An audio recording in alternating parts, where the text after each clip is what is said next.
Everybody, leadership and management, interesting topic. And the first thing I say is that in most ways, the terms of leader and manager are used. The two are totally mixed up, and it gets very confusing as to what a leader is and what a manager is. So what I'm starting with today is trying to break down what the difference is between a leader and a manager. And I say it's a fuzzy line, so this is a David Betts definition rather than a textbook definition. So we're making it the textbook definition going forward from here.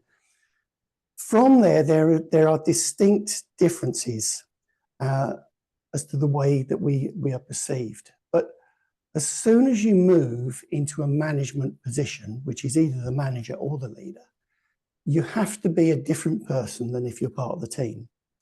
And so the first thing to realize is that when you're part of the team, and if I take the analogy of the coffee machine back chat and everything else, oh, why has the bloody management done this? You cannot be seen to do that. You've got to be seen as talking the management speak.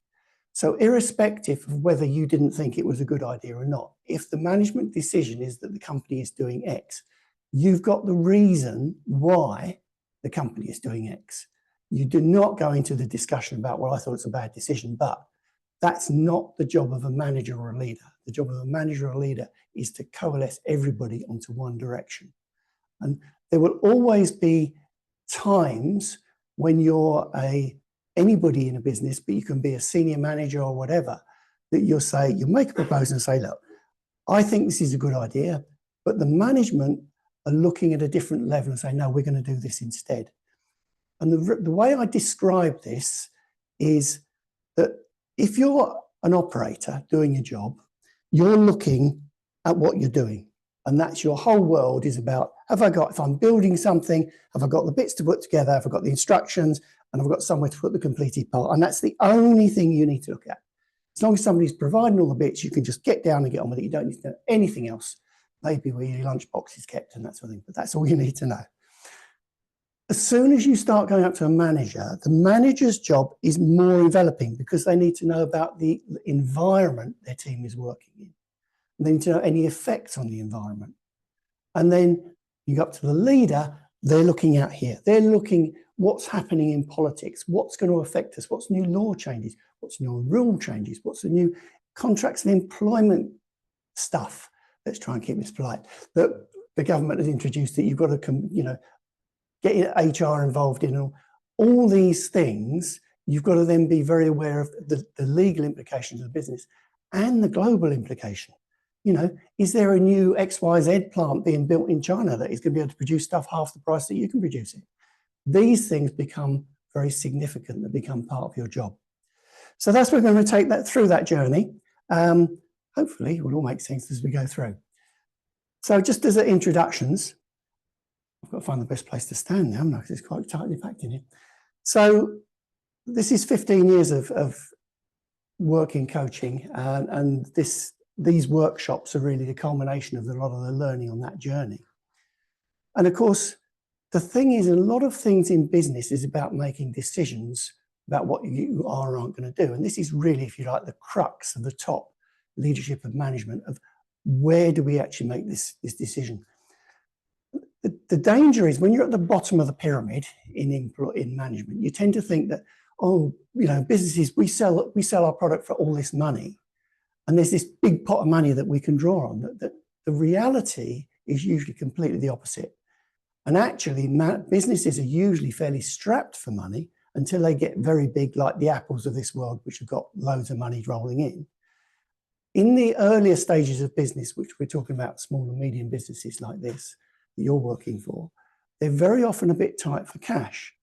So it's a bit like gambling, but in a controlled way. So let me put it this way. You might have this idea. So everybody has ideas and we all want to talk about the ideas. But the reality is there's a risk associated with every idea. There's a big risk with doing nothing, but there is a risk with every idea that you take. So whenever you say, right, I've got this great idea and I think it's going to be a real killer and we're going to make millions out of it. Great. But the what ifs, well, what if this happened? What that doesn't happen? The analysis from an outsider's point of view, is going to seem like it's excessive. But the reality is you're gambling money on the chances of that happening or not. And this takes a bit of getting your head around. It's not just a case of, oh, let's go and spend 50,000 on this and see if it works. That's usually way beyond the resources of a smaller business to make that sort of investment. Not so much they couldn't raise the 50,000, but because they wouldn't recover from it if they lost that 50,000. And that's the whole point. And most people, when they start a business, actually gamble their houses. So they go to the bank and say, can I borrow £100,000 to get this business running?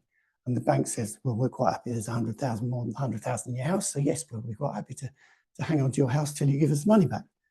But that is it. Your house is on the line with the business and it's taking that risk. So from my point of view, this thing about making the decisions has got a good analogy, because in business, you have to make decisions. People who won't make decisions will go bust. That's very, very simple. And so you want people with lots and lots of ideas. But as a manager and a leader, what you need to do is to filter those ideas in a way that isn't dismissing them.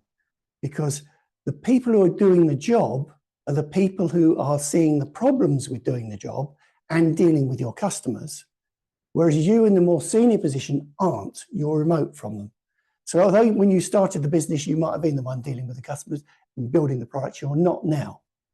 And it's getting that information coming to you so you can make that judgment, because you need to make a decision and move forward. Because if you're not planning where you're going to be next year, your competitors are going to be saying, oh, well, they're doing rather well.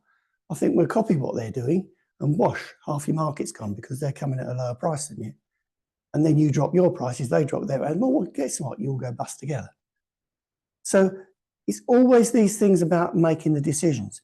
And one of the things which stops people from making decisions is fear, which is the analogy of the flying. Lots of people are fearful of doing anything in life. One of the biggest fears is, well, the biggest fear is actually standing up in front of people and talking.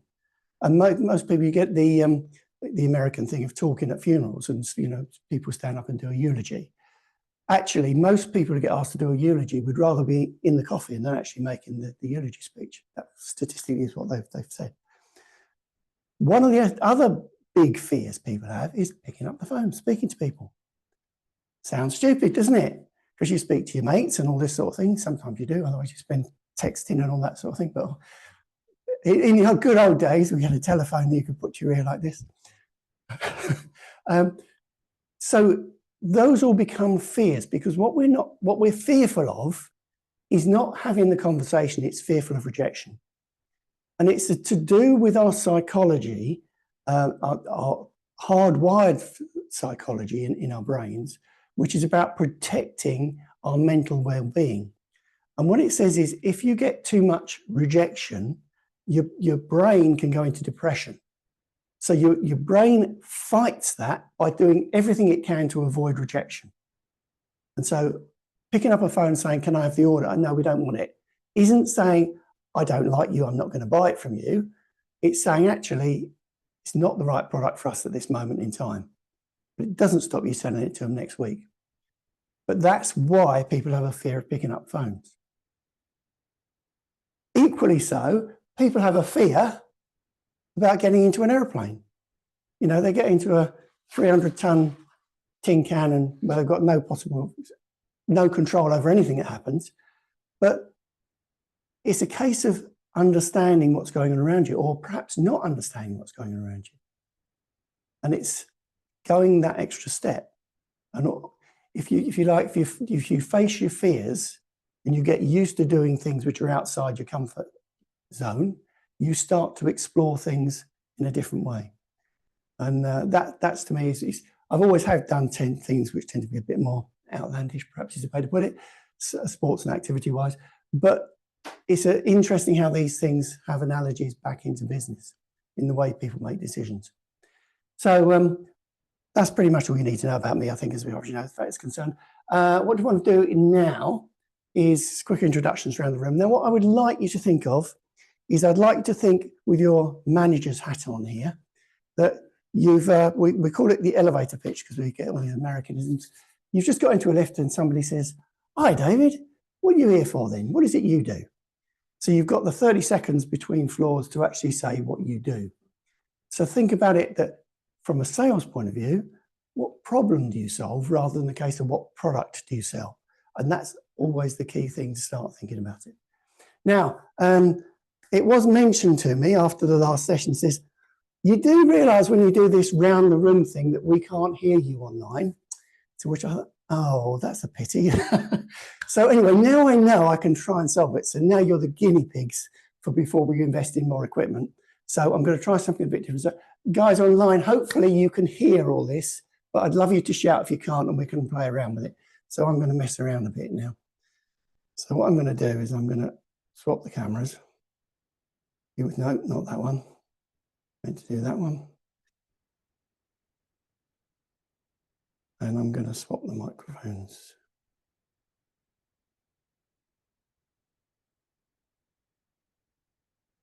Where's he gone? There he is.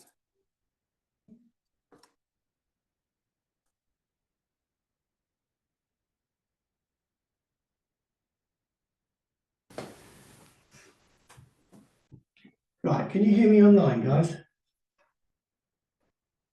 Somebody shouting me. Yes, that's good. Right. Yeah. Excellent, thank you. It's loud now. God, everybody covering their ears. Right, so I'm going to work this in a logical model because of the piece of wire. Just hang on to that because it might go off. Introductions around the room, if I could start off with yourself. My name's Mark. I work for CirCAD Design. CirCAD Design manufactures and designs commercial control electronic products. My role is test department manager, and I oversee the quality of the products as they leave the building. Thanks, Mark. Brilliant. My name's Kevin Power. I work for CirCAD Design, same as Mark, and I am the purchasing manager. So I'm in charge of buying all the parts so he can make the products and send them out the door. Excellent. Thank you. Hello, my name is Nathan. I work at Premier Sports Services. We deal with specialising in anything sports and activity facilities. I've recently moved up into the project manager role, down from foreman or up from foreman, and I'm here to make the company better. Thanks, Nathan. Hi, I'm Steve. I'm from Premier Sports as well. I joined the business in January to grow and develop the maintenance side of the business, and then excuse me, hopefully move on onwards and upwards from there. Thanks, Steve. Very well. I'm Craig from Ipswich Computer Services. We supply IT services to small, medium, large businesses, anything from IT support, network, VoIP, internet telephones, and yeah. Thank you. Hello, I'm Tim, also from Ipswich Computer Services. And I reckon our mission is to stamp out mediocre IT and phone support in East Anglia. Excellent. Thanks, Tim. Good morning. I'm Sally Anderson-Wade from Right Way PR and Copywriting Services. I help businesses raise their profiles online and in the media to enable them to attract more customers and increase their sales. Thank you, Sally. Right. So you don't need to invest anymore. It all works. Just put a microphone. right, Penny, give me a score out of 10 as to how you could hear that. I can't hear you now. Yeah, we heard that. Lovely. It's much better. Thank you. We'll try and get that so you can all see it. Penny, why don't you introduce yourself? Hello, I think I know most people, a few new faces. I'm Penny Wasalo from Think Therapy First, and we guide and rehabilitate seriously injured people back to living their best lives after a serious injury. We believe in early and intent rehab gets the best results, and that's why we're trying to make people realise that you've got to think therapy first. Thank you very much, Penny. Millie, should we do next? Morning, everyone. My name's Millie Smith. I'm a senior supervising social worker and practice educator from Mosaic Foster Care. I oversee and supervise therapeutic foster placements for children recovering from early life trauma, and I also support social work students in their development and progression. Thanks, Millie. Paige, are you able to take us? Hi, I'm Paige, and I'm from Premier Sports Services as well. I'm the office manager, so dealing with sort of the day-to-day running of the office and sort of the financial side of things. Thanks, Paige. That's great. Amy, are you in a position to talk? I am, David. Hi, everybody. I'm Amy Crane. I work with Penny at Think Therapy First, and I'm the operations director, so overseeing the kind of day-to-day operations of the business, the kind of engine room, as you like, and systems and processes, recruitment, IT, finance. It's quite a big role. Thanks, Amy. And Jenna. Good morning. My name is Jenna. I'm the practice manager for Mosaic Foster Care with Millie. I won't explain it because she explained that beautifully. My role is to, well, amongst many other roles, is to lead the social work team. Okay, thanks very much, Jenna. That's great. Right, so I'm going to take 2 minutes putting everything back together again.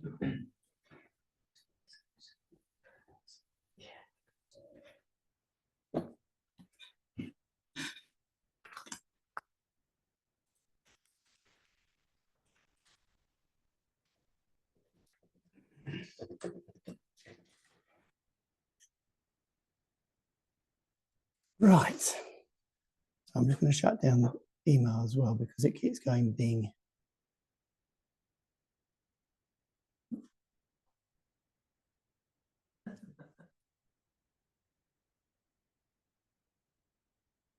Right, let's try that. Good. Shout or let me know if you can't hear me or something. Wave frantically online. Everybody keeps perfectly still. Thank you for that. Lovely, thank you. That's the interaction. That's what we want, interaction. Great. Okay, so. No, you're not going to. Good.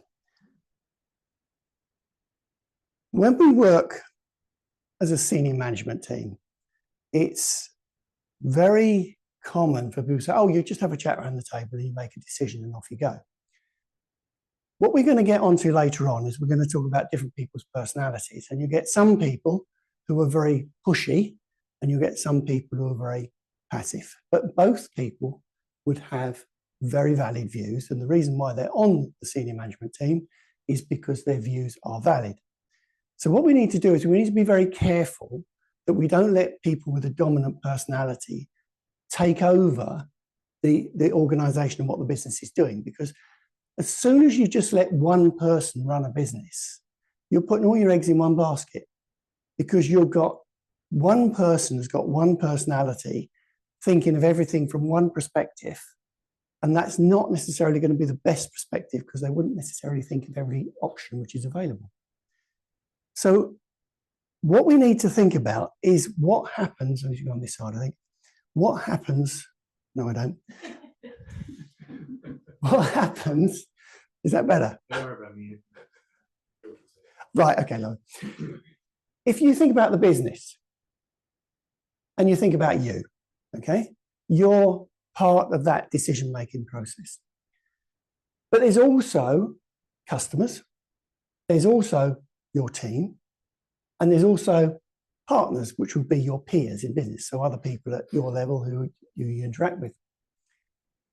Now, what happens is that you say, right, okay, next job, just stick to the plan. Let's assume you're not being a maverick and doing your own thing. So let's say, you're going to say, right, we're going to do X. And then we've got this new design and this new product we're going to be releasing.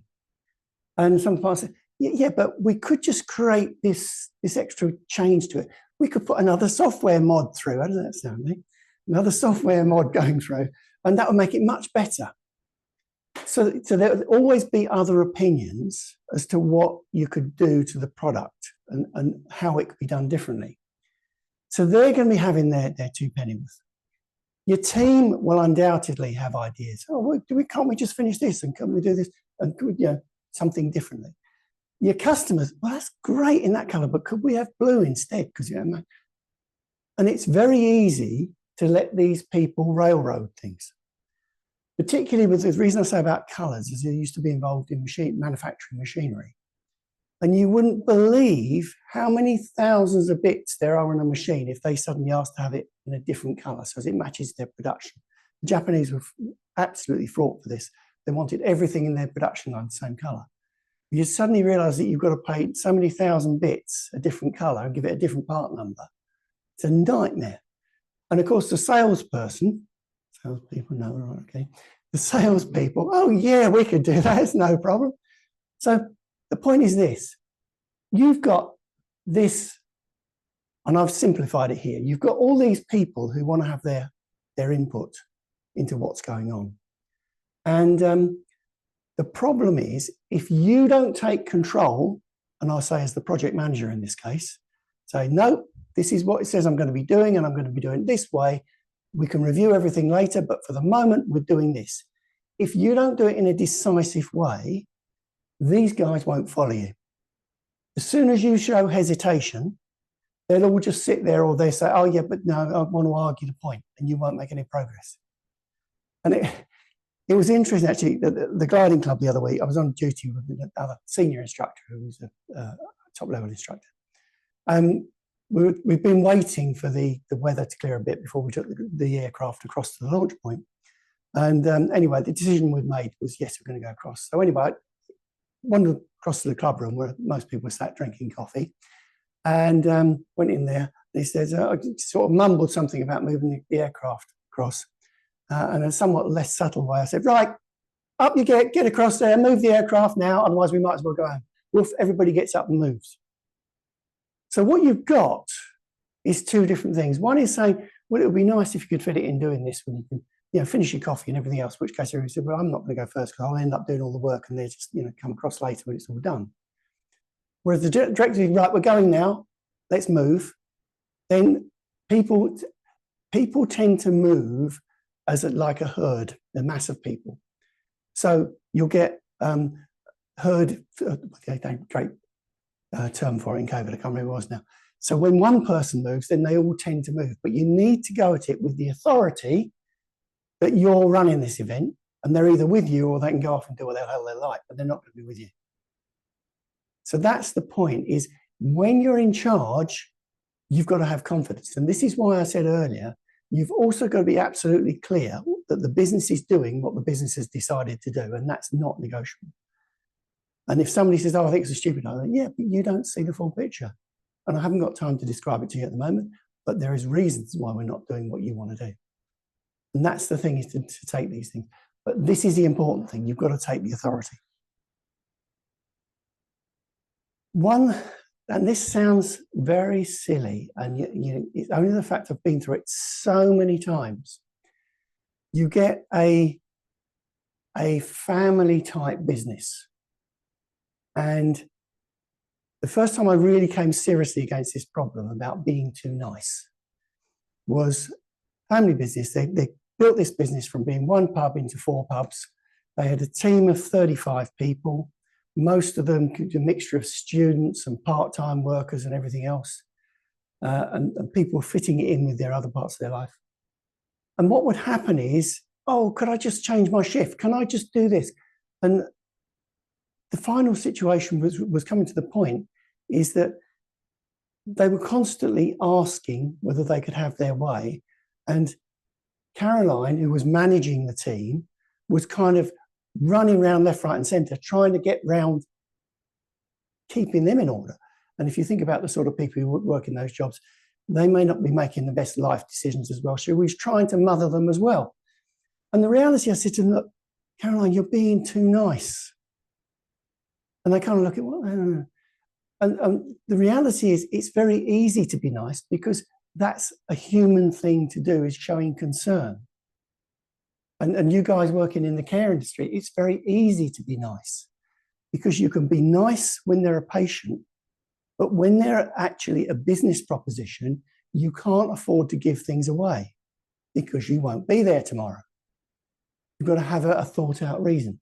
And what we say is that when I'm coaching somebody, for instance, nothing inside me cares enough. In other words, there's going to be times when I'm coaching people where I've got to be absolutely blunt with you, because your team aren't going to tell you you're making a mess of this.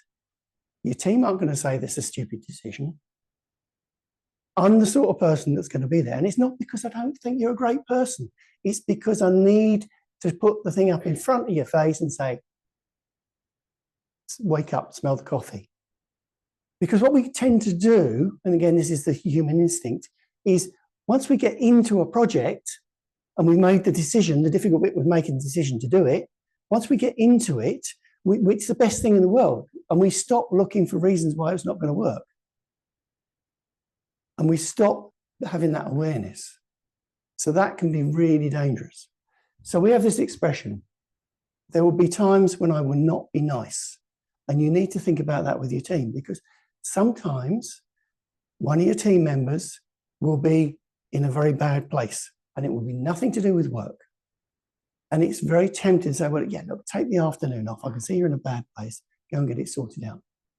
The problem with that, as soon as you do that, other members say, well, I'm going to pretend I'm in a bad place and I get half a day off. And it runs away with you. So you have to be very careful about being nice. And it sounds silly, but I've been with people who get caught on this so many times. I would suggest it's one of the top hiccups that you can get caught out with in business. Identity iceberg. Now, when you see people in the room here, you've had this excellent description of what everybody does, you know, the responsibilities in life.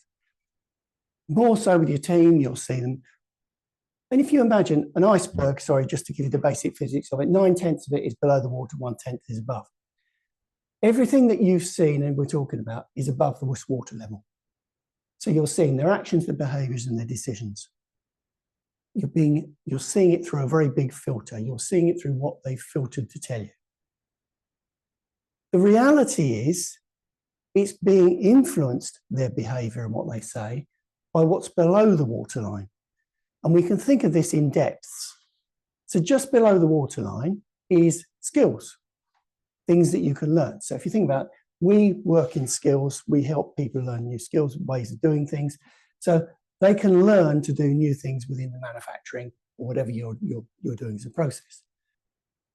Then we go a bit deeper. And this is when I say deeper, it's deeper into the mind as well as deeper into the iceberg. And what we're looking at then is their beliefs. Now, beliefs is an interesting word because they're not called truths. If you think about that, a belief is not a truth because it's things that they believe to be true, not things that are actually true necessarily. So the silly analogy I usually give is about when the roads are icy. Bless you. When it's icy, you look at all the traffic reports and there's, stay at home, lock yourself away, don't go out for the next 3 months. All this sort of rubbish because there's a bit of ice on the road. And yes, you've got to drive carefully, and yes, it can be dangerous. But if you go to Scandinavia, where there's ice on the road for 6 months a year, they just put different tyres on and carry on. Life doesn't stop. They don't believe it's dangerous. They believe they need the right equipment for the job. So you can shape beliefs. So it doesn't matter what it is, you can shape it with evidence. But you have to work on this harder than you would. It's not just a retraining like with skill sets. So that's the next level down to beliefs. You then come to values. Now, values is where we're getting into the realms of the psychologist, which we don't get. So we're not getting involved from a business point of view, but it's good to be aware that it's there. And there's certain values that people usually create through their upbringing. Give you an example. Some time ago, many years ago now, I was working with a guy who was very religious. And to him, going to church, or more to the point, not working on a Sunday was sacred to him. And so he would not go to an exhibition. Well, where's Andrew? Oh, he's not working today. So he just stayed in his hotel room all day Sunday. because that was his belief. He was like, yeah, I'll go there, but I'm not working on Sunday. So that was a very strong value for him, was that was part of his religious code, to put it in a simplistic way, which was very important to him. So these will change, but this is really to do with the psychologist. This isn't to do with the business type environment. And then you get to the really serious stuff, which is their identity. Now, usually we won't get bothered by identities in business, but you might find it when you start pushing yourself going up the career ladder, because it's not uncommon for people to reach a hiccup on how they were brought up. So, for instance, what they've actually done studies on have shown that you will comfortably earn within a bit, but about 20% more than your parents earn. And then you start to get this question, well, where should I be going? Am I getting too full of myself? Am I pushing myself too hard? Am I getting a bit too out of my class? So there are things which people get shaped, and actually think of this from a personal point of view. You have been shaped through your upbringing and the way where you were brought up and how you were brought up. It's only down to you if you want to reshape that. But be aware that sometimes you can get some strange kickbacks from your situation of being brought up. So the identity iceberg is a great way of talking about these sort of things. The final thing here is the environment. So you can get a good worker who gets in a mixture and starts going down the pub and mixes with a bunch of not so good people, and that will shape the way they behave at work.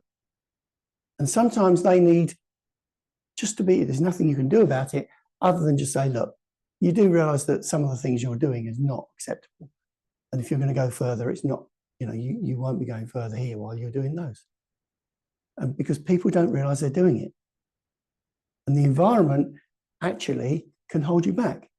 If all your friends are doing the same job as you're doing now, but you're going to start going up because you get promotion and you get more and more responsibilities, they will try and pull you back because they don't want you doing a more responsible job, getting paid more money, better benefits, because it makes them look bad, makes them feel bad. So they kind of say, oh, you don't want to be doing all that extra work. It's not worth the effort. So you have to be careful. If you want to go places and you want to become more and more senior and take more responsibility, you want to mix in an environment where people are doing the job already that you aspire to do. Because that way it pulls you up with them rather than pulls you down with the environment you're in. So this is actually, stepping back from what's written on the slide, from the action series, these are very, very powerful to use with your team to describe certain situations. It's very easy to end up in a conflict situation. Simple slides like this can be a very good way to describe things to people without getting aggressive. Because I can talk third party, I may be really talking directly at Craig, but I can talk third party, okay, about this is what happens, guys, and it explains it as to what's going on with everybody in life to different degrees. And that's the situation. So iceberg identity is really useful in that way. Must be willing to have some fun. Is that okay with everybody? It sounds silly, but if you think about the Victorian workhouse type analogy where somebody's standing there with a big stick making sure that everybody's working and mustn't stop and no talking and everything else, everybody was really just trying to look busy so as they weren't actually going to get hit or beaten up and they wouldn't get, penalized. What they've now found, and this is kind of the cutting edge of where people are investigating, is more of an American thing because they tend to think more this way. And people like Google and those sort of people in Silicon Valley actually realized that one of the things is in California, you get a surf culture. And some people love surfing. And so they said, well, I'll tell you what, if you're a surfer and the surfer's up, you can just take the time off from work, go out and do the surfing. Because what happens is there is a term called being in flow. And this is, to give you a very simplistic overview, when you go on holiday, time flies, you suddenly find you're going back. When you're doing something you don't want to do, it drags. One is when you're in flow, one's not. And when you're in flow, you're basically not thinking about what you're doing it all on instinct, which is the larger part of your brain, but it's being done instinctively. You get really into the zone and you can actually fly, and you'll find you're working way more efficiently. But what they've also found is that if you're a surfer and you go and do some serious surfing for 3 or 4 hours and then you come back, not only will you make up the time that evening, but your efficiency will probably be 2 to 1 of what it was before. So actually, from a more UK perspective, what we don't want to have is a draconian type workplace and nobody speaks, nobody says a word. There needs to be a bit of camaraderie. You just need to hold the lines to what the right line is. You need to be a little bit careful about being the main event as a manager. You want to be the one that calms it down and says, get on with some work or whatever. But actually, fun is a good thing. And enjoyment, people want to enjoy coming to work. Because actually, as we'll come to later, being part of a team is part of belonging, which is actually a lot to do with self-worth. We'll come back to that with Maslow later. Next one is the expression, I know. And if you've got teenagers, it's easier to understand, or if you're close to being a teenager, you'll probably remember it. And you can imagine the parent-teenager discussion where, room's not quite as tidy as it should have been. Your room's a right mess. You need to tidy it. Yeah, I know. Yeah. Well, and body language, okay? Folding your arms, barrier between you and I, okay? That's the first thing. Looking at the ceiling, no eye contact. I'm not listening, okay? Yeah. I know what you're saying. Yep. So you're agreeing, I'm agreeing with everything that's being said, which makes it very difficult for them to contest it. But it's clear that I'm making no attempt whatsoever to make any notice of. The problem is that behavior, which we go to great efforts to learn as a child as we're growing up, gets ingrained. And actually, that behavior, when you're a manager, is a very, very bad trait. Because if Steve had this wonderful idea and he wants to come and talk to me, and I've got this quote that I mean, his proposal. I said, that's great, Steve, excellent. Can't talk to you now. I've got other things. I know what you're talking about. Yeah, I need to get this done. Sorry.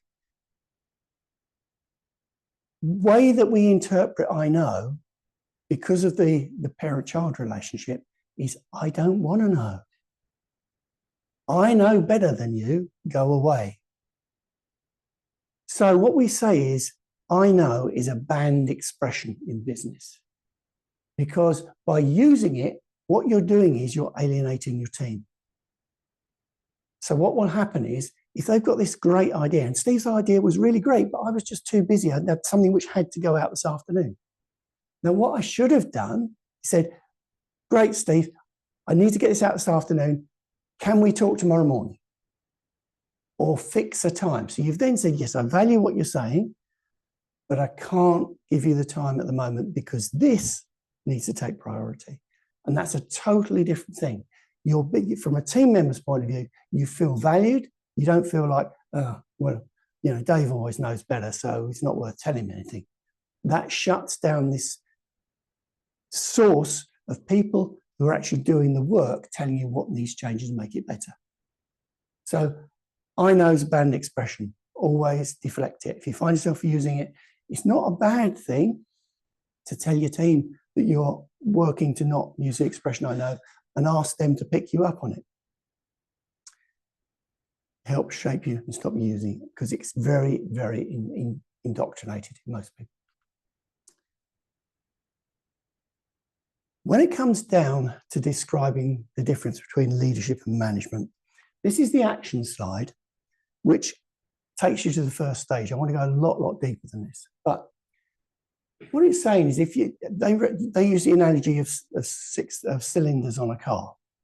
And what it says is, sorry, people who are not into cars, I realize that's going to be a challenge, but we have body and we have a mind. So a manager's job is to get the person, so imagine somebody working on a checkout. You want the person's body sat at the checkout, okay?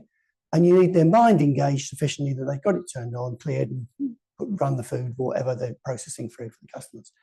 And we say that that takes 3 cylinders of energy to do the body and 3 cylinders of energy to do the mind. And that's to get the basic function going. When you start talking about leadership, this is where you start to move to the heart and spirit of it. So they're saying there is that the leader is looking to engage their heart to get their enthusiasm, which is 5 cylinders, and the spirit, which is 5 cylinders. So this is creating enthusiasm for the task. This is creating functionality for the task.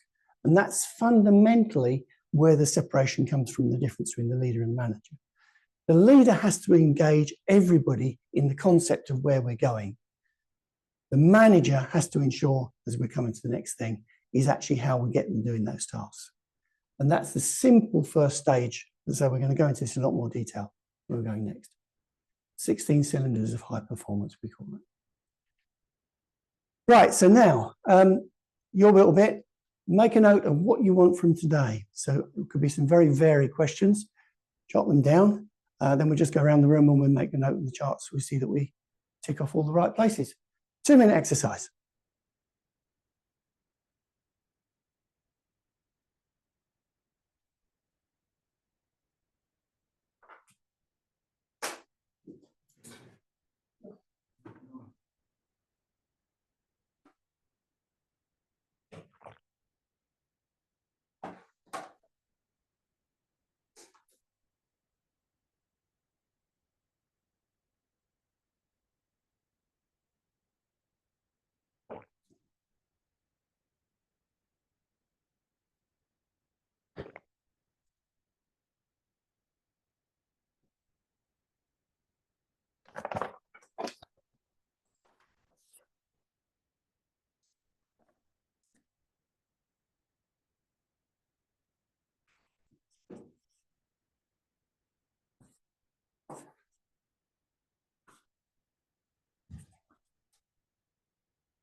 Absolutely. No, we don't want to. It's because of the limitations in this advanced microphone system that we've set up in the room. We're going to go the opposite way around this time. So, Sally, do you want to kick off? What would you want to make sure we cover today? Certainly. No, we're not. I'd be interested to learn how not to get distracted by, and to stay focused, because it's easily to go off, your plan. Okay. Right. Good. Kim?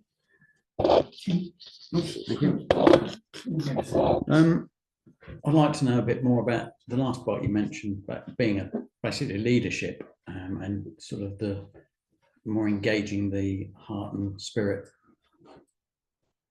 because it's easy just to be easier to be a manager.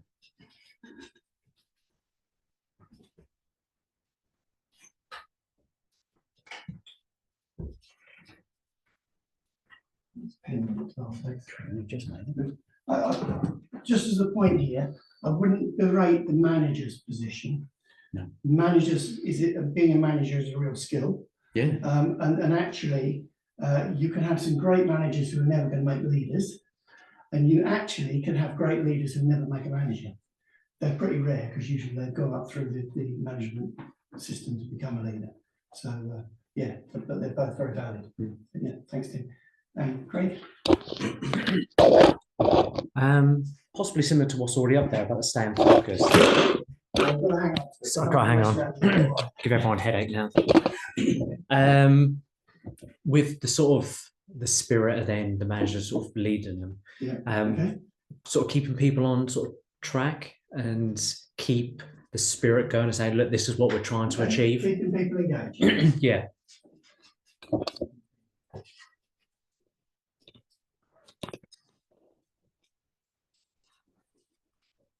Excellent. Good. Thank you. What should I get involved in and what shouldn't I get involved in? Wow. That's a deep one, very good question.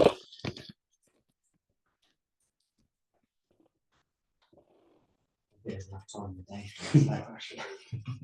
No, that's a very good one. It's going to get very specific very quickly. It's going to get complicated. I've wrote down something, but I'm just going to be honest. I need to listen to No, it that's fine. You don't before really I engage what I want from today. that's fine, This is still just. If you say no, look, it's all covered on there. That's fine. Yeah, because it's really what I've got down, which is just it's more just understanding, but it's not something that you're going to tell me here. This is just me. This is me just listening. Really, I don't know what I want from today. I don't know. Yeah, that's fine. Go home with a bouquet, but I don't know. Make you work for it. Yeah, that's fine. Listening. Okay, no good. Thanks, Nathan. Okay. From my perspective, from what I was looking for, obviously, first thing I needed to know when I came in, because obviously I got roped in with Yogita and Gavin. So my first thing was, what is it about? In the first instance, not knowing anything about here. What can I get out of it? And how can it help me? And then once those questions are asked is how then I use that moving forward. But also those points up there are also all part of that.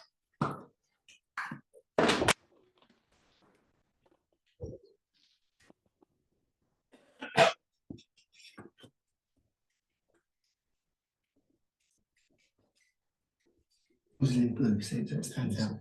Yeah, and that's a worry. I'm singled out. Really. That's a very good question, and the reality, I suppose, if I flip this around, because I know exactly where you're coming from, and I would suggest it's more about giving a standard system for working in business. So we are atrocious in this country in that we don't train anybody to do anything. Sorry, I didn't see that last bit. So a manager will become a manager and say, off you go, you need to organise everybody now, and they won't get any training whatsoever, let alone anything like what you're going to get this morning.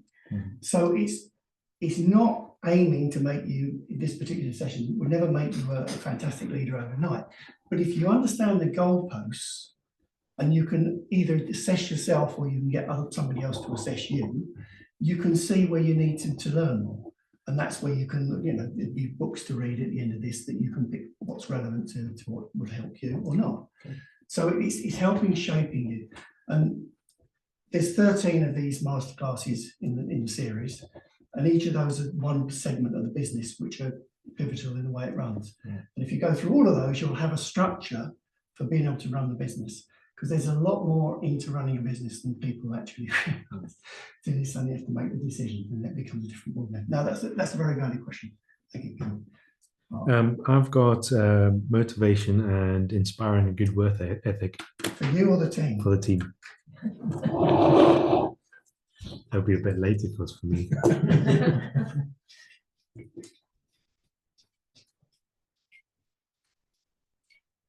Right. Yes. That's going to be very difficult to teach, okay? What I will say to you is, from experience, it's very often the way you behave. It's a bit like my gliding club analogy. If you're timid about doing it, they won't respect you and they won't engage as much. And if you're too nice, they might say, oh, well, that's only Mark asking, it's not that important. And let me go one step further. This is very specific to Circad. So you've had an experience over the last 3 weeks where Yogita has been running the business, and that's the first time for her and the first time for you to experience that. That has shaped her big time. But there's also, just from the stories I'm hearing, it's shaped the way that people treat Yogita, because they suddenly realise that actually you're working on a higher plane and what you say counts. And that's the difference. And it's very difficult to sell that without circumstantial evidence. So what would help work better is, if you've got a problem, is to discuss it with Yogita or Gavin, would be the first port of call, and just say, look, this has occurred and I don't really know why. And if they can't help you, then that's probably where you can get me involved or whatever. But it's I need the circumstance, because very often it's something, I'm trying to think something which is not too personalised, but it is that gliding club example is exactly it. If you just go in it a bit like I'm pulling the china shop, because I know what I'm doing, you know, get up your asses, get moving. Generally, they will, because you've got the position to take it further, and they know you have, but it's whether you're willing to take it further. And it's a bit like the first time you take someone to a disciplinary, then everybody goes, oh, okay, I'll be a bit more careful about it. Perception. Yeah, absolutely. Yeah. Can I give context? Well, if it's very quick, otherwise we'll end up with. Okay, fair enough. So I have an individual where is very quiet and keeps to himself. I'm trying to open him up a bit and interact a little bit more.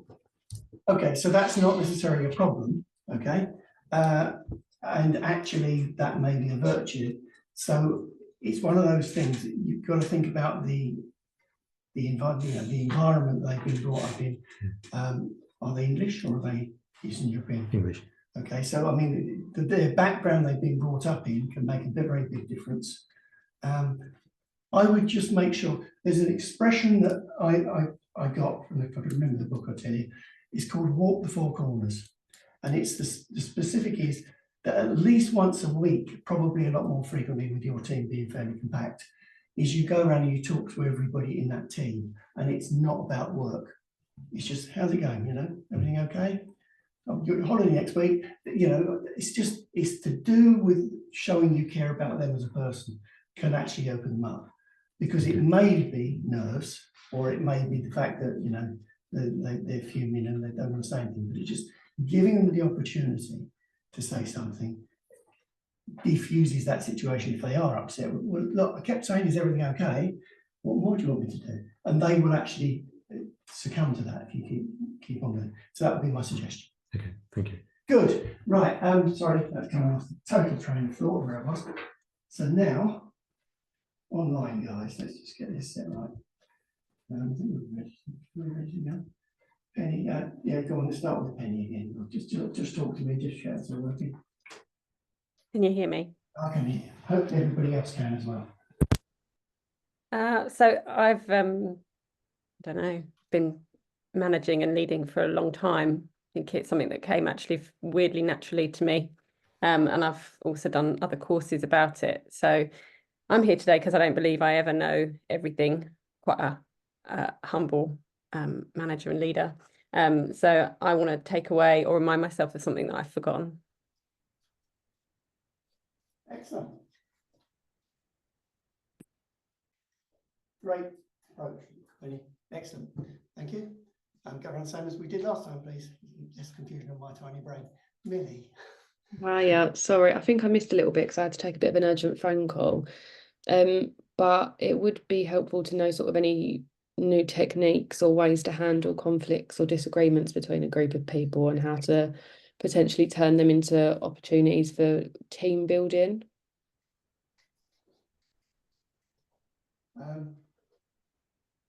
Great question. I'm just writing my. I think I've got more information on that. Let's do the session today, and if you want some more on that, I've definitely got another sheet. I don't think it's included in the handout pack here. So if you've got a specific, then I can probably dig that out for you. So yeah, we'll do that. Thank you. That's good, Millie. Paige. I've just got dealing with difficult employees. Yeah, okay, that's going to actually. Are they sat here in this room? Can I just...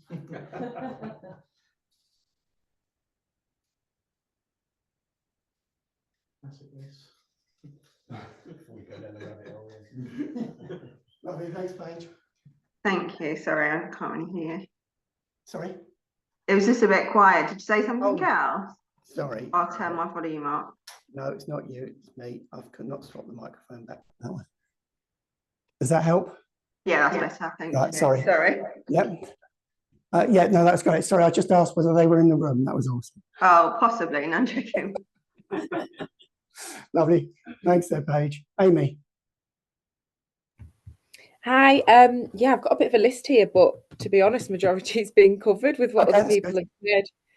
So I won't repeat, but what I will say is, especially kind of getting the getting everybody getting that focus and being able to decipher, you know, what as a manager needs my time right now, and what do I need to kind of shelve my diary for to make urgent time for, and what can wait for a meeting and or a one-to-one, just so that I can be a bit more boundaried and ultimately get the job done that we need to do going forward. Yeah. I'm not going to call it time management because we've got a whole workshop on time. Yes, but we have. Priorities would probably be the real key there, is what I'm interpreting. Yeah. Does that make sense? Yeah. Great. Okay. Thank you. That sounds great.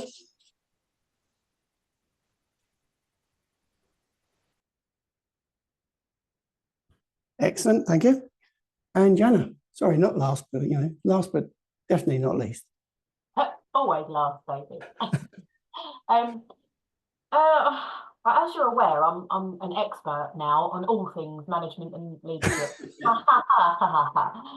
I think today I'd just like to know if anything that I did on that course has any relevance to management and leadership, because I'm not convinced at this stage it did.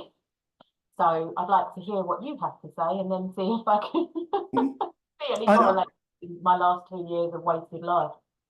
Right. Okay. So just to give you, Jen has just done a leadership and management course because it's required as a legal standard when you're managing children and that sort of thing. So she's been through it, and it's been a bit of grief. But from that, I would welcome that feedback from you, Jenna, as well, because I've had people do MBAs and things as well, and I've kind of worked alongside them, not helping with them, but just watching what they were doing. And it seemed to be more about doing exercise which use your business rather than actually specifics. It was kind of every day, oh, you've done a great job because you've measured all this. Yeah, but did you understand the process? So I'm really interested in your feedback. So I'd love to hear that. Yeah, I mean, you saw the first question. Obviously, I sent that to you, and the whole lot was very along similar lines. Yeah. Okay. Yeah, great. From the beginning. Excellent. Okay. Well, that's quite a comprehensive list, but there's nothing there which is particularly phasing me, so that's good news. So let's just do that.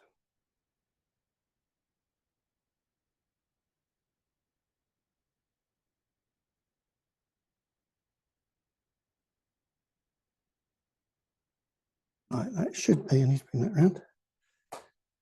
Okay, good. Everybody can still hear me, see me, and everything else. Yeah. Good. Take that as yes. Great. So, manager skills. So this is where we break the two down. I'm starting with the manager because it's closer to what I call the coalface. The manager is closer to the team than the leader is. And so what we're looking at here is who's driving what they do. And the manager is fundamentally responding to what he's been given to do. So from the leader, from the top level down, where they would define what the company goals are, they would be divvied up between the different managers, And the manager's job is then to divvy them up between his team to achieve that goal. Okay, so that would be the flow of work. And going to the next level, what is it actually that the manager is doing? And you know, the way I usually describe it is it's the manager's job to make the team member's job easy or easier. Because if you've got all the right tools and everything in the right place, they can just get on with it. They can work more efficiently and the productivity will be better. If you make sure that they're kept warm and they're looked after and everything else, they would be more engaged with doing the job. They would be more efficient. They would get on with things. Those sort of things will make the difference. So the things I've got here is organises a team, ensures tools for the job are there, sets and monitors performance, reports back progress. Obviously, the manager is accountable for what they're getting on with. And they're rewarded by their team achievements. So that's the thing. Their team is part of them. So their reward is not based on their activity. It's based on the output of their team. Okay? Then we've got questions at this stage. I'm now going to go to the leader by comparison. So then we move across. Sorry, this is the sort of things that they would be doing, managing their performance. So the functional things you think of in every day. Appraisals, personal KPIs, what numbers have they achieved? Personal goals. What are the team members? Each team member should have their own personal goals. How do people behave relative to the company culture? Are they behaving in a way as defined in the company mission statement? So just very quick, company mission is describing how people should experience you if they deal with you as a company. Is that what this particular team member you're speaking to, are they keeping to mission? Rules of the game, do they understand? We'll get a bit more of that in a minute. But actually, what they can do and what they can't do, what decisions they can make. Discipline, hire and fire. All of those are managers' responsibility. Okay. They report back to their manager or ultimately leader so as they can then see how things are progressing. So how are the performance indicators working? They will have whatever meetings they need to have to report the progress, because there was invariably going to be some variance to explain. Some people like dashboards. So if you think like in your car, have you got plenty of fuel to get there? Are you within the speed limit? Those can be very handy and very quick, easy way for people to look at it. Be a great way for your team to understand how you're getting on as well. I'm trying to explain how well the business is doing. Achieve the goals. Team morale and motivators. That was somebody's question on here, wasn't it? So is the team engaged? If not, why? What would you need to do to get them back engaged? Because it will affect productivity. So this is the loose tight culture. So this is our analogy to a sports playing field. Now, what we define is that you have some things are very tightly defined. So limit of play is defined. It's very ways that you score points or goals is defined. You get a ball in these positions in this way. So they're defined. These, you've got the halfway mark. So this is where you're going to start the play from. All those are clearly defined. But then beyond that, you've got the way the team members work. Now, I mean, I know there are some fancier rules, but I'm going to ignore them for the moment. Where the team members move within this area is actually more down to them, because you cannot dictate as a manager where your team is going to go within that playfield. What you do dictate is that they keep within the tight rules of the game, and they then behave in a way which is within the rules there. But where they go and what their strategy on that field is down to them. What this actually means is they are responsible for the way that they play, and the result that they get will be whether they're scoring goals or points. What it means also is as they're making their own decisions, they get better self-worth in what they're doing. They can see the value in their job. If they were purely doing what they've been told with the manager says, we'll go and stand on this point, wait for the ball to get there, and then they wouldn't have any self-worth from that. It would become an automation type role. So this is the loose, tight culture. So we've got the people within it have constraints, and let's talk about this in a team environment. You may have somebody in a team environment, they can spend so much money. So if they've got a manager would have got a team of people, if a tool breaks, it needs fixing, they've got a certain budget they can spend to within a certain remit. They can do certain decisions. So they might be able to give somebody an informal warning, a first warning or something, because they've done something wrong. But they may not be able to fire somebody. They may have to go to a higher level to approve that before they went through that process. Those will be defined. So this is a loose, tight culture. When we come back to Maslow, we take this to the next level. So now we come to leadership skills. So what do? Tend to take control of the whole entity or division. This is the big picture view. So this is saying, how does the whole lot work? What do we need to be aware of? It's the big picture stuff. So this is why the leader needs to be aware of all the politics and the new laws and things which are coming through. Because it's looking at the bigger pictures, because they're setting the future vision of the company. It's not a case of we're going to make 10% more nuts and bolts this year, or widgets this year. It's a case of, we're going to open another division over the other part of the country. We're going to move into another country, etc. So that's the future vision. We're going to be the best at, we're going to be the highest performing at, whatever. We're going to have whatever that makes us different to everybody else. Often tasked with achieving a goal, not how to do it.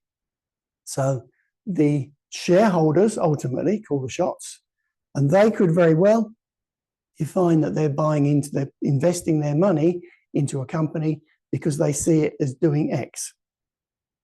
If it was a highly innovative company, it may be, we expect, if you were investing in someone like Apple, you would expect them to be coming up with new technology every year, which sets them apart from everybody else. They are market leaders. The task then to the leaders would be to, well, how are you going to achieve that? Delegates routine and works on the strategy. So they're not getting involved in the day-to-day operations as a pure leadership role. Lots of small, medium businesses, the leadership and the management roles get mixed or meshed together. But the leadership role is about working on strategy. It's not about doing the day work. And what they're looking to do, what they do is they need to attract followers, because if they're not getting people to say, wow, you know what, just seen the presentation on where the business is going next year, that's fantastic. I want to be a part of this. And so that is what they do. They attract followers. They don't go out and try and attract followers. They have to have that presence which says, this is going to be fun. This is what's going to be in it for you. This is what we're going to achieve. People like Apple don't have to go out and recruit, because people write to Apple and say, have you got any vacancies? Here's my CV.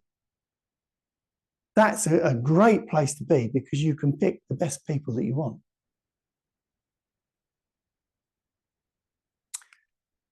Leadership skills. Number one, great listener. Because it's far more important to listen before you speak. Generate great rapport, you've got to get along with people. Confidence. You can't have somebody who's not confident in a leadership position. Absolute clarity on what they want to achieve. Using emotional intelligence. We'll come back to that a bit later if you've not come across that before. Understands the whole picture, not just their domain. So this is the effects from things outside the business. Understands risk and return on investment. So these are the people who are actually in the position of working out where the gambling's going, where the money's being spent. So this is about different areas. So leadership, relationship. So we're saying this is really key to what the leaders have to engage people. That's what it comes down to. At all levels, in all different places, they have to be able to generate the right relationship. They're part of their strength is in knowing lots of people, knowing who they can call on. Different perspectives. So we've got competency. Are they competent? Competency, I got that actually. Behavioural. contingency and transformational. So looking at those separately, are they, you wanted that one just because I couldn't say it, yeah? So a leader needs to be competent and they need to be clear on who's capable of doing what. Now that can be bits of paper, but as Jen has highlighted, that's whether that's totally relevant. And I think more and more today, although people might ask for a university degree, it's a piece of paper to show that you've got the capability to learn, not that the degree is any use to what you're going in to do nowadays. I mean, my experience 30 years ago with university students was that they were working with, when I was working in research and development, was that the universities were 10 years behind in any case. So that what they were learning was never of any use. I don't think that's, I think actually that's probably got worse. And in reality, it's a case that you need to prove you can learn. And that's really what it comes down to. And that was best illustrated. I worked with a guy, I was dealing with a guy in Vistium, which is a division of Fords. And his background, he'd actually studied forestry for his degree. But Ford said, well, as long as you've got a degree, we take you on train. We don't care what you learn because it won't be right. We want to train you in what we want you to do. Very interesting strategy. Behavioural. So this is looking at the way that you behave and actually the way that your team prospects below you, because you're always monitoring people below you. So what are employee expectations and what goals and employee performance are they actually achieving?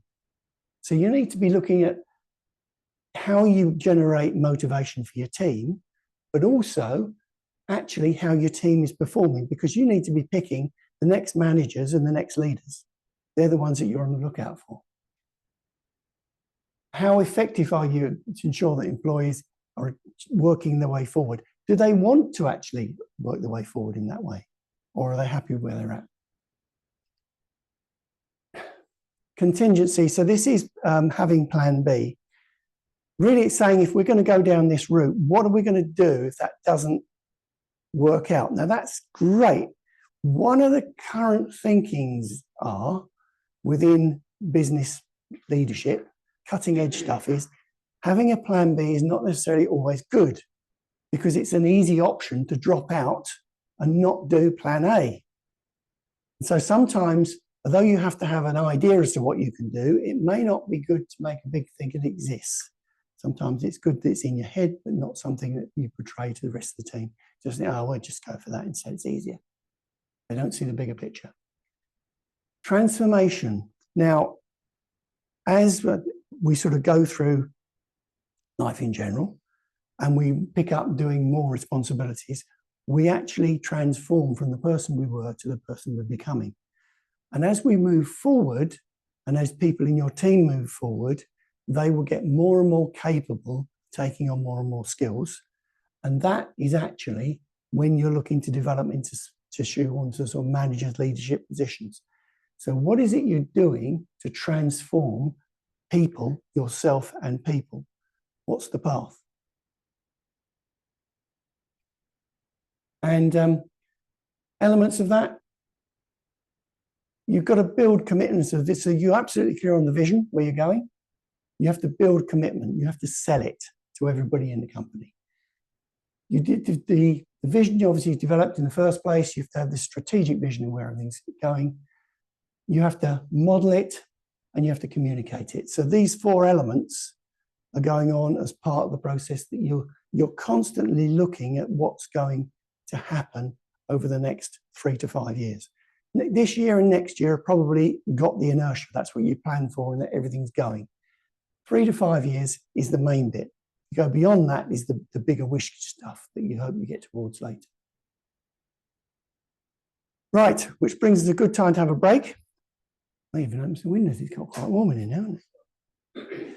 Right, so if we can be back for, is that clock's right? Yeah, back by 11. That would be great, guys.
Yeah. Can you put your video on when you're back online, guys? So I know who's there and who's not. That got a great reaction. Hello, hello, Jenna. Sorry, hello, Jen.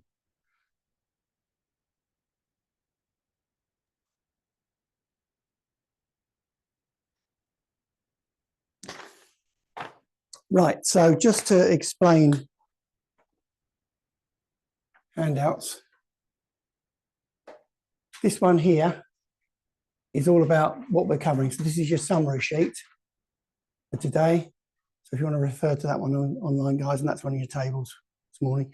I've just handed out the business fundamentals sheet here, which looks at values and the vision of the business. So it's more kind of a reading document for the future, but I've not gone total. We do more on this actually when we look at setting the future of the business, but that will hopefully make sense to you.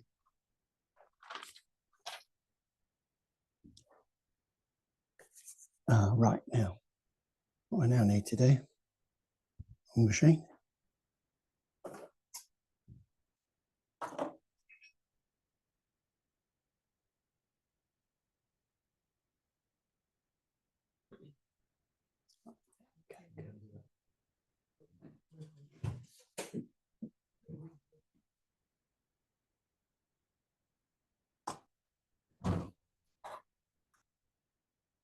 Right, so being a leader. Being a leader is a bit more subjective. A manager is doing a very specific task. A manager is somebody you have to have in a business, otherwise it falls apart. Beyond about two people, you've got to have somebody who manages the third person as they come along, because otherwise nobody's organising, it just becomes a talking shop.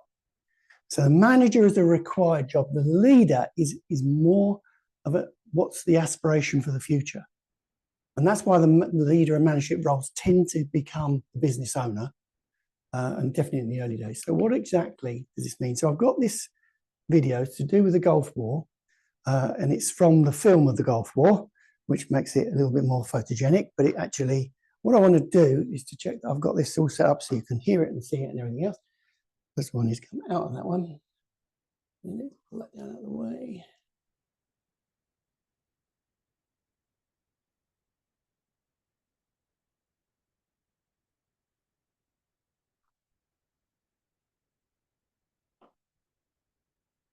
Put it this way.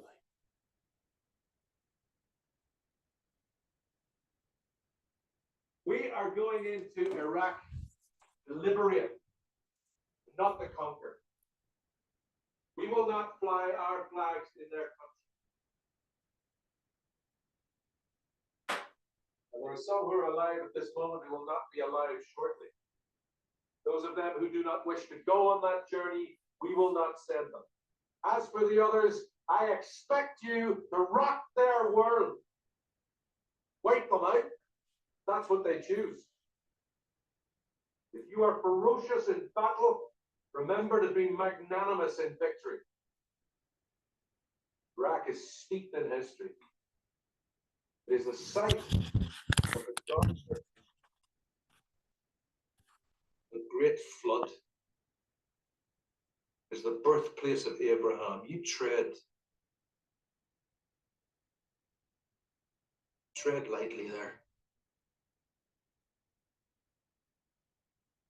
You'll have to go a long way to find a more decent, generous, and upright people than the Iraqis. You'll be embarrassed at the hospitality they offer you, even though they have nothing. Do not treat them as refugees in their own country. And if there are casualties of war, remember, when they got up this morning and got dressed, they did not plan to die this day. Allow them dignity in death. Bury them with due reverence and properly mark their graves.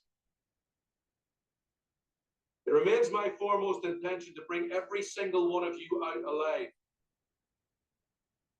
There may be those among us who will not see the end of this campaign. And we will put them in their sleeping bags and we will send them back. And there will be no time for sorrow. We will grieve for them later. The enemy should be in no doubt that we are his nemesis and we are bringing about his rightful destruction. But remember, there's a big step. Take another human life. It's not to be done lightly. I know of men who have taken life needlessly in other conflicts. I can assure you, they live with a mark of Cain upon them. And I know your ma's will be in the queue at the co-op next week. And they won't want you to let them down. Let's bring everybody home safely. Leave Iraq a better place for us having been there.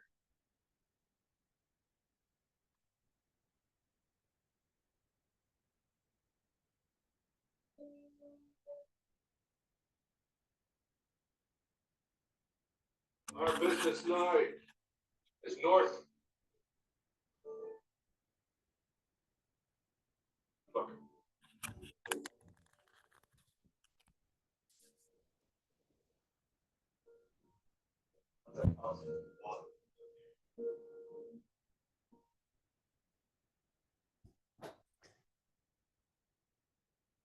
Comments, observations?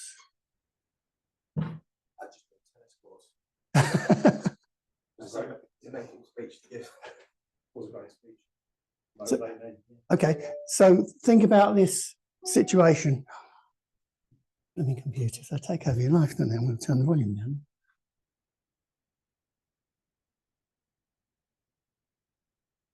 If you think about circumstance, then as a leader to troops in the field, he is actually speaking to them about worst case scenarios. And when you train as a soldier, you obviously have some expectations that this might be part of your world, but you, in some ways, I hope, presumably, think it's not going to affect you and you won't be on the receiving end of bullets rather than actually dishing them out. So he's actually got to engage his team and he's got to get them enthused for what they're doing, but he's also got to moderate them. He doesn't want to rabble. And it's, to me, a very good speech in the way that it focuses in that way. But the approach and the way that he's one step removed in the way that he's delivered it, he's kind of one of them, but he's not one of them. He's kind of saying we, and is what could happen and everything else. He's covering a lot of eventualities in a fairly short, concise speech. And it's very difficult to describe that in specifics as to what we've been looking at there. But if you think about those sort of circumstances, they always make a big thing about Barack Obama and how he was a great orator in his speeches. And if you look at the way he presents, it's the way that there are certain techniques and things, but it's getting people engaged. A lot of these political speeches can be a bit yah-boo, but actually people who are good at speaking can make a very great impression very, very quickly. He did 4 things really well there, didn't he? I don't know if anybody else thought, but he talked about values, respect, and he was honest. He talked about the aim, I want to bring you all home safely, and it was very motivating. You believed him, so he's authentic. Talked about their meaning, so we're going to leave it better. That's what we want afterwards, that long-lasting impact. And he just had a style, didn't he, of steady, clear, dependable. So when you open your big sales meeting or big company meeting in a couple of weeks, Penny, there you go. So there's your model. I'm just going to say what he said, but change Iraq to... Yeah. Well, UK is probably very interchangeable the way things are going. Anybody else on live want to say anything? Thanks, Penny. That's great. Sorry? Great. Okay. Good. I'll get the technology back to where we were before now. So,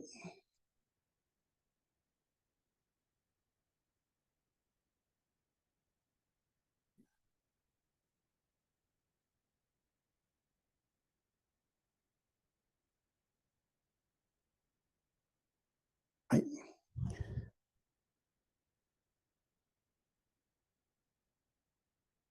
The way I would sum it up, it's about passion. He was obviously highly passionate about what he was talking about. And it was said with a lot of feeling, not over the top, but you could see that he believed in every word that he was saying. Now, whether that's could be associated with somebody who's trying to con you out of something or whatever, I suppose that's the whole point. These skills can be abused, but the real thing is passion. You need to be seen as passionate in what you're actually talking about.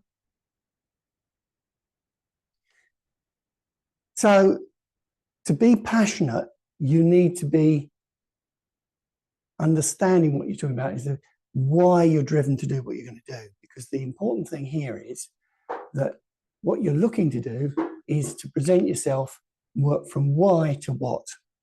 And if you're unsure about this, if you look at Simon Sinek's book, then this covers this. I'll show you it later. Your why is your purpose. This is why you do it. How you do it is the difference between you and the competitor. And what you actually do is what you actually do. So if we look at this, this goes on to now look at Apple computers. So one of the most successful innovative companies today. In principle, they could say we make great computers, beautifully designed, simple to use and user-friendly. Do you want to buy one? That would be what they do and saying why you want to buy one, because they're great computers, that's it. It doesn't engage people. What they actually say is everything we do, we believe in challenging the status quo. We believe in thinking differently. The way we challenge the status quo is by making our products beautifully designed, simple to use and user-friendly. And we happen to make computers. Do you want to buy one? That is about their why, their purpose, which then the what is the computer. Now, why is that so powerful? If you think about it, if you engage with their passion, you just go along with it from then on. So when I gave up with Microsoft and moved across to Apple with computers, and then I needed a new phone, well, why wouldn't I just buy an Apple product because it just plugs in and talks to one another? In that time, you had to spend a day transferring all the data across with previous technologies. I mean, it's all, I think, pretty much of a muchness now, to be honest, but that was Apple's passion, was to make it easy to use. And so you kind of, once you've bought into something like that, you take less notice of other things like price. And people will always justify the price. It's like cars. We don't need to drive around in £50,000 BMWs. But people say, oh, but it's safe and it's got this and it's, you know, could do this and, you know, we're never going to do it. But actually, we were convinced, we come up with an argument as to why it's important. So the selling the passion is really important. So I can't remember which hand that's using in the right place. And the bottom line here is people don't care what you do until they know that you care. People don't care what you do until they know that you care. And this is why the passion is really important. If you're passionate about producing only tennis courts, I should quote you back on that one. If you're passionate about producing the best tennis courts, that's the thing which sticks in their minds. Well, yeah, we've got this quote from Premier Sports. Well, we got it from ETS as well. There's cheaper. But this thing, they said this is the best tennis court. They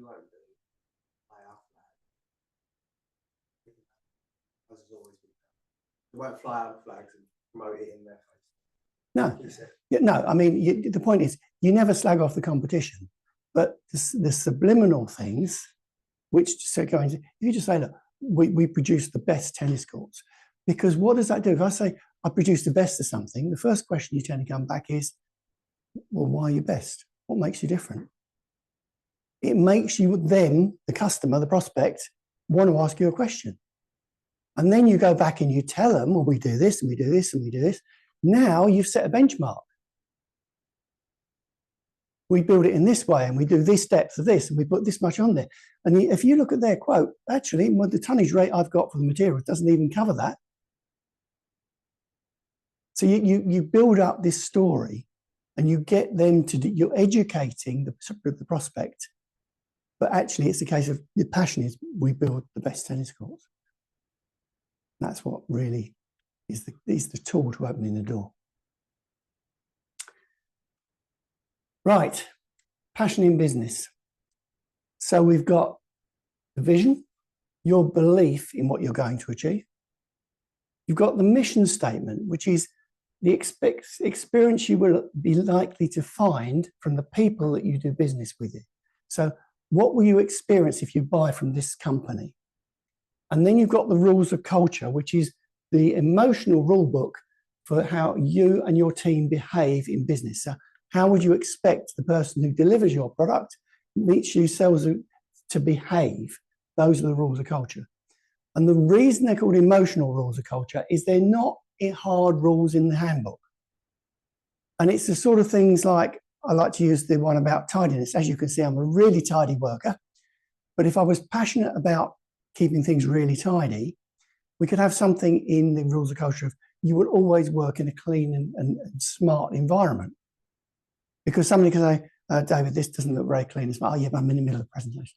But the point is, you can easily have a discussion with somebody about, this doesn't look like a clean and smart environment, does it? Well, no, I suppose it doesn't at the moment. That's a discussion. As soon as you say you can only have one pad and one pen, somebody says, well, I need to do some drawing, I need a colour pen. Can I do that? It gets pedantic. You cannot enforce it. You can enforce something which is an emotional type goal. So that's where rules of culture to me are really important. So engaging your team, is that your question? Yeah.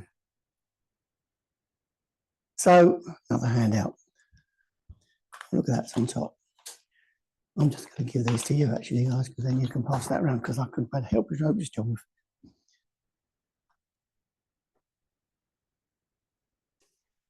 So we have this handout here, guys, engaging your team. So we'll do it with the scarf model.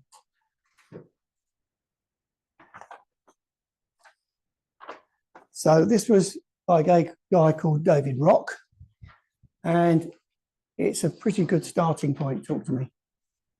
So for the S, status, maintain the person's sense of worth. C, certainty, clarity on what's the best action. You're not going to run people around. So if you ever work with an indecisive, had to work for an indecisive manager, it's hell. You just can't work around them and doing the job for them, and because they won't make a bloody decision. Certainty, really important. Autonomy, give the person a sense of control. Giving them a sense of control gives them a sense of self-worth. They're bringing their own capability to the business and being appreciated for it because you're given that responsibility. Relatedness, ensure we feel involved, other people and projects. So coming to Maslow in a minute, but actually feeling of belonging. Are you part of the family? Do you feel engaged? And F, fairness. Be seen to be fair and explain your actions, especially if they disagree with you. So it's not a question of right or wrong. It's a case, like I said, you may not internally feel that you'd have made the same decisions the management team and the company made, but it's not ultimately your decision to make, and it's not your money on the line in that case. But once that decision is made, that's it. That's where the business is going, and you need to know why we're going that direction. And that's the argument you're going to present. But if you work to this scarf model, it's a pretty fair way to work on engaging. And I've got a friend whose daughter's just started. Any responsibility. The leader doesn't have a clue why he's employed her. And so she's already started to apply for the jobs. Sounds about right. Probably to do. I won't stir a hornet's nest with various people from National Health, but it sounds like this thing with National Health, nobody make a decision and go around in circles. But yes. So team members' job satisfaction is related to feeling of self-worth or inner purpose. So the more that you're actually allowed to feel that you've brought something to the table and you've produced something and said, there you go, I've finished, and you hand it over to the company, that is something which you mark inside as saying, I've brought something to this company, I've done that. It's a bit like a salesperson goes out, comes back, there's the sales order. It's a transactional thing. I've been responsible for that and I've generated it, it's there. But all the jobs in the company, that is part of it. It's actually having that. Coming to Maslow's, yes, I thought it was next. So this is Maslow's hierarchy of needs. If you're like me, you remember it vaguely from school and never saw the relevance. Well, here's the relevance. As humans, we start from the bottom, and the first thing we actually need is our physiological needs. So have we got food? Have we got water? Are we going to, are we going to stay warm? Once we're actually in a position where we're not going to die, which is fundamentally what we're looking at, we move up to safety. Well, how secure are we? Are we, are we in a position where we're safely operating? And more to the point, it's everything, is our job safe? So let's start talking about everyday things. So this side is pretty much covered by the state. But the safety side is how actually safe am I as an employee? Have I got a job for today, or have I got a job for the next 10 years? How am I perceived and how am I kept in that loop? Do I feel like I belong? Is the team inclusive with me, or is the team very hostile and, doesn't like to let people in? Do I feel like I'm being involved in everything, or am I being ostracized? Esteem. When I do something, do people recognize the fact that I've done it? So does somebody say, yeah, great job, David, really, really, that was excellent, like that, well done? Or does it just get dismissed? There is a very big problem with technical people, and the natural way that technical people think is it's problem orientated.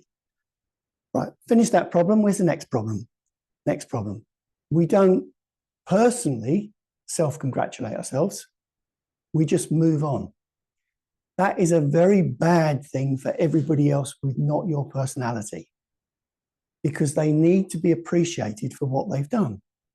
And this is the walk the four corners we were talking about, just going around and just checking everybody's, you care.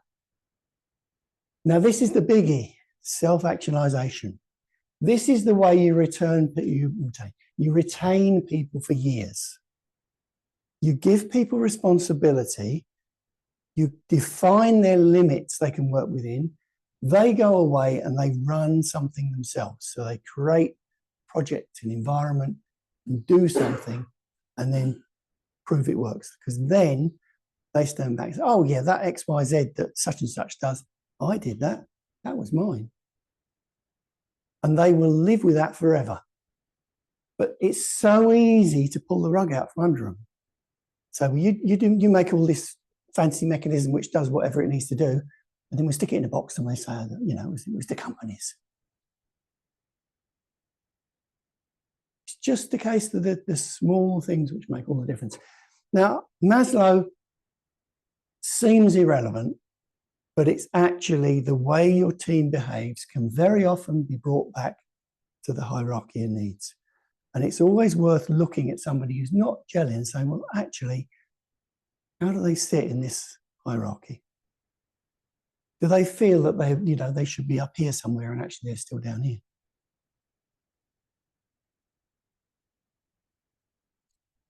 Worth thinking about. So then we bring DISC into the equation. So this is about mindset. So this is the 2-minute review of DISC, okay, for those of you who haven't seen it before. There are 2 scales on this. There is a vertical scale, and that goes from outgoing to reserve. So there's the people who just merge into the background and the people who are, walk into the room and everybody knows they've arrived. We're all somewhere on this scale, okay? And then the other scale goes this way. And it goes from task to people. What that means is, in a working environment, if you're people orientated, you couldn't work in a closed room, not talking to anybody all day. You need people around you. You're task orientated, completely opposite. You really just want to shut yourself away and not have anybody bother you all day long. Would be a perfect day. So you don't speak to anybody all day. That would be great. And we're all on this scale between those two.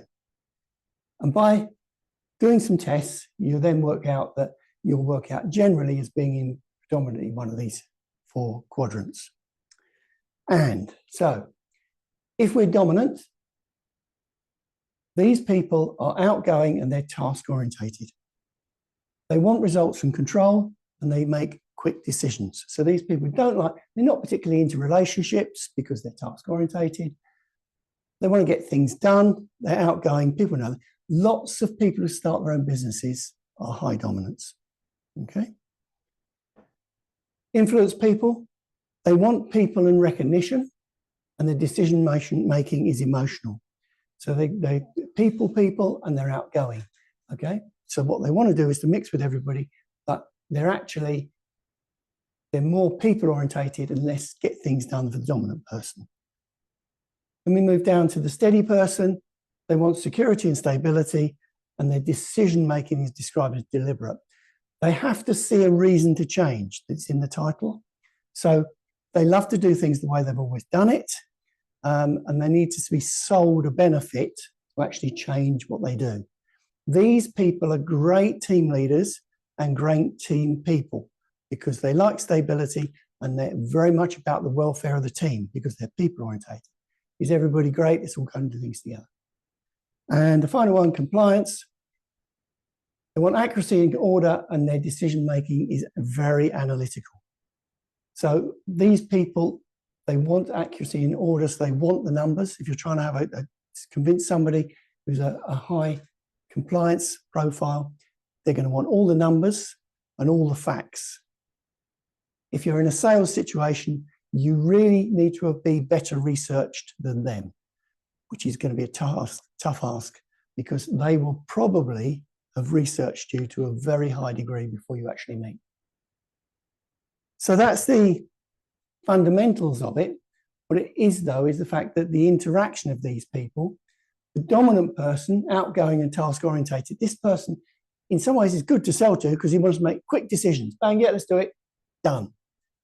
But now you think about how this person interacts as a manager. So if this man is a manager of a company, and you think about the steadiness person, diagonally opposite, the steadiness person doesn't like change. They like routine. They like that, know that everybody's okay. Dominant person comes into the office, right, I want you to do this, this, this, this. Okay, bye. Well, the steady person, what have I done wrong? What have I upset him? He didn't ask how I was or anything. You know, I'm not into all this small chat.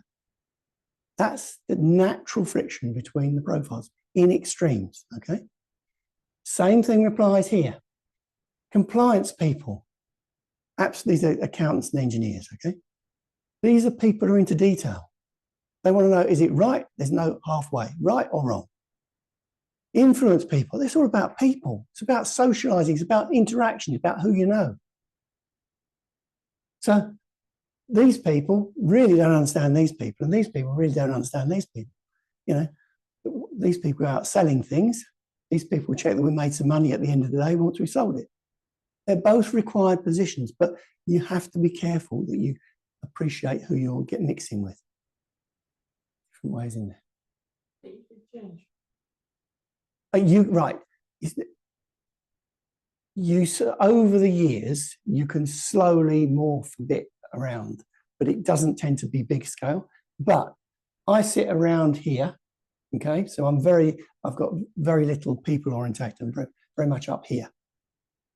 I can behave I can interact with high influence people. I can work with them, and I can behave with high steady people. But it's being a chameleon. And you can do that as long as you know what you understand the differences between them. You can do that, but it's actually, in effect, it puts a lot of stress into the fact that I have to double think everything. Whereas if you're naturally a steady person, you will communicate naturally with a steady person perfectly. You don't even have to think about it. being over here with a dominant compliance personality, I have to think about it and I have to be considering every step of the way. It just increases my workload.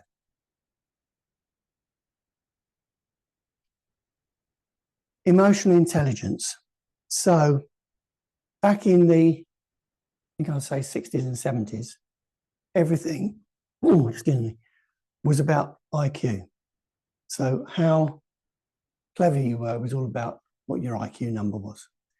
And what they've subsequently found is, although that is a measure of your intelligence, it's not relevant to how you get on in life.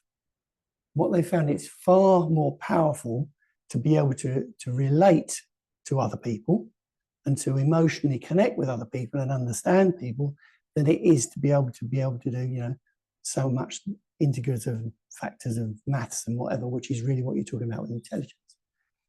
So your ability to engage with other people is about emotional intelligence, and it's measured in that way. Referred to as EQ, emotional quotient, as opposed to IQ, and one of the most significant factors when assessing a leader's efficiency. And what they found is that now that if you measure their EQ, that's far better predictor of whether you're going to be a top flight manager or leader or anything else, whether you're going places, than your IQ. Your IQ is virtually insignificant. Engage with, so that's what I'm just saying. Engage with the person at emotional level. You come across as understanding and interesting in them. So if you think about the leadership qualities, that's exactly it. You build trust. You build rapport, you build trust, and that's it. So emotional intelligence is really high. It's shaped around various sectors, all these things. I'm not going to go into detail of this because this is a big subject in itself, but self-awareness, self-management, social skills, adaptability, and social awareness. So these are all things to do with EQ. And this is how you learn. And again, coming to follow up on your question, you can learn these as a principle. If you've got high emotional intelligence skills, great, because you won't have to think about it. It's naturally there.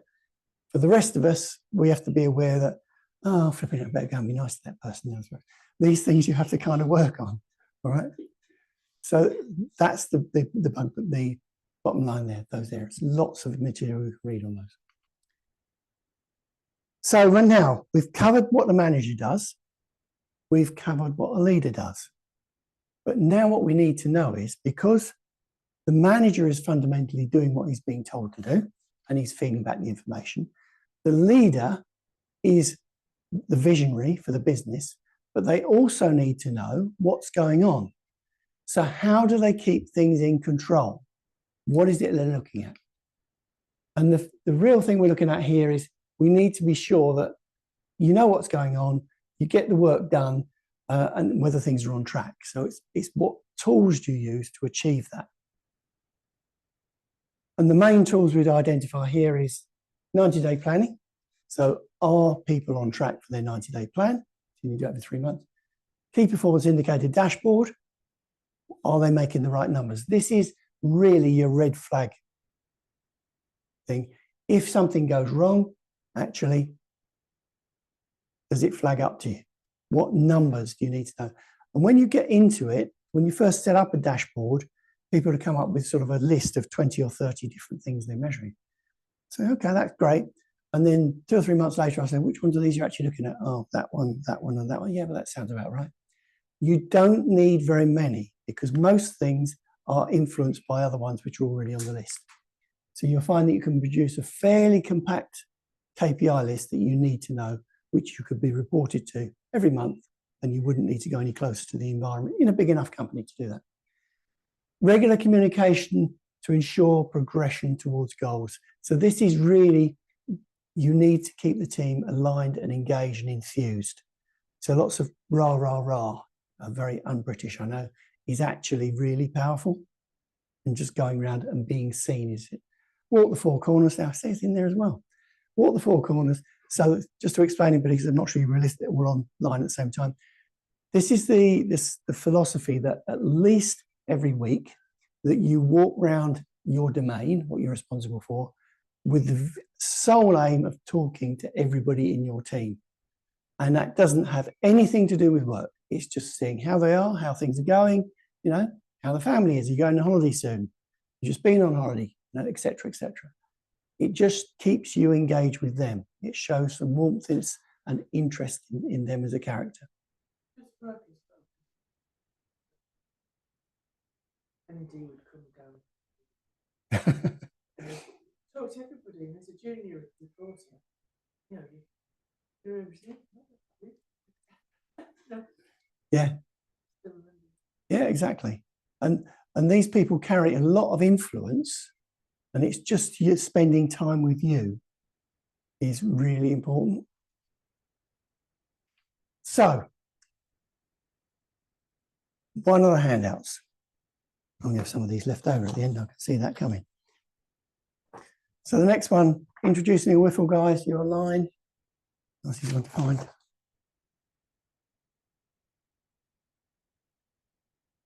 This is very un-British, but it is immensely powerful. And the trouble is, there's a lot of things in business which remain unspoken. And there's a lot of things which are personal, which on the face of it don't need to be spoken about, but actually can affect the way people work.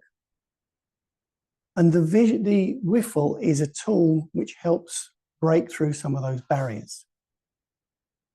And it breaks through a lot of friction as well. And what it stands for, what I feel like expressing, is what whiffle stands for. And if you can get it going as a routine, you can say, right, every Friday meeting, I'm going to start my meeting with a whiffle. And a simple way to describe it is you go around the room and everybody has to say something. So you might say, like, you know, what I feel like expressing is, I'm really frustrated that the project I've been working on has been held up. I feel that we could have done a bit better. And it's been a pity that Nathan has been off sick, which obviously hasn't helped the situation. And that's what I feel like expressing, and it goes around. And maybe Nathan then comes back and says, now aware that I'm not very happy because he's messed up my output figures. And this is nothing to do with management. This is peer-to-peer. And he might come back and says, what I feel like expressing is, I'd just like to respond and say, I've been off sick. I've had this problem with medical problem, this, that, and the other. And hopefully it's going to be fixed in the next few weeks. But it's a difficult procedure. And that's what I feel like expressing. So what you're doing is you're giving an opportunity from a neutral base to kind of pick on the things which otherwise becomes a gripe. You can imagine the coffee machine bitching, oh, such and such is off sick again. Well, actually, if you know there's something wrong that they're trying to fight, and this can be some pretty serious stuff, then it actually diffuses the whole situation. And it, as they in the jargon, it puts a totally different paradigm on it, because all of a sudden you get behind that person because you want to support them. It's a totally different way of approaching.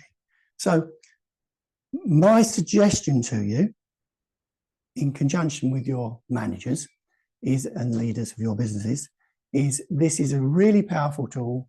It can have some fantastic results, but it needs to be done very consistently. So you could do it just with your team, but you need to do it every time with your team. And it's also with building sites and such like as well. I've had some real results with it. Yeah, it's really, you're defusing the situations when it comes down to. Yeah. Good. Right, so follow-up work. So this is on the sheet which was on your tables, the one I showed you a moment ago. I'm now going to pass around the sheets that I've missed. So there's two things that I've missed sending you around. One was the one which should just have gone around, which is the behavioural styles. This is what we've just done with the DISC analysis. So that will help you in here, and that you can look at the dominance, influence, steadiness, and compliant, and this is what they actually drives them. So it's a kind of give you an indicator on that. You can take one of those and pass it around. This is the final. I've actually missed too badly. Actually, it's quite good. So this one is actually the final one, really just a wrap up, top 10 tips on leadership to finish up on what I've just discussed. I can do the same with that remark. So what have we got for sessions follow-up work? One of the things which can be a great driver for you is to look at leaders and they could be sporting leaders, they could be political leaders, they could be leaders in your local community that you admire, and look at the trends you admire that's actually influenced you. What's really important to you? What is it they do that has impressed you? Because they can help you model yourself and the way that you behave on their stance. How do you manage your team? Do you empower them or micromanage them? And that's the really leading question. If you do a good job, you empower them. If you're micromanaging them, you'll be blunt, you're pissing them off. So actually, how much time do you spend asking them how they're getting on? Or do they give you a weekly report or whatever to say what's going on? Top 10 leadership handout, one just gone around now. What areas of your leadership would you like to develop? How do you interact with your team? You engage with your team emotionally or just give them work to do? So how much do you know about your team members? You don't have to know the finer detail, but if you just know the small amount and you can offer them a bit of support, or even just asking them how the holiday was, and oh yeah, what's it like there? I've never been there. Interesting place to go. It just bonds that little bit closer. Shows you've got an interest. What are you passionate about? What is your why? So Simon Sinek's, if you're interested in taking this further, Simon Sinek's book, this isn't the book of the week this time, but it's just because it's related. Start with why. Explains it. It's nice, easy read. Explains it very simply. No, wrong way around. Try it like that. Oops. So that's well worth a read. Nice, easy read. Explains it, makes a big deal. Did you want me on that as well? Now I messed it up. Press that one. Polar Bear Pirates. So the book of the month, the main one. So on your handout, your sheet, the book of the month, main one is Polar Bear Pirates. Now, if you go out to buy this, just be clear, there are more than one version of Polar Bear Pirates. The one I recommend is it's their quest to engage the sleepwalkers. Okay? Need to do another picture stop. So this is about getting team members engaged and what you do with the ones which don't. Okay? So that's a good book to read. And I think that's probably what it's going to say there.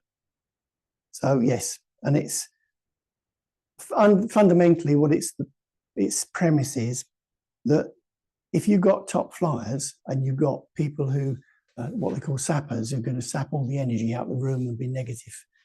Neg ferrets is another one of their expressions. Draw all the energy out of the room, they will bring everybody down. They can be far more effective at bringing people down than the top flight people can actually bring people up. So you need to get rid of them. You need to get rid of the people who are not performing. So that is everything for today. The next session is cash flow, everybody's favourite subject, all about money, huh? All that stuff about people spending money and not knowing what's going on. That's the next one on the 3rd of June. And those of you who do the 90-day planning sessions on the 19th of June. You've got a puzzled expression on your face, Sally.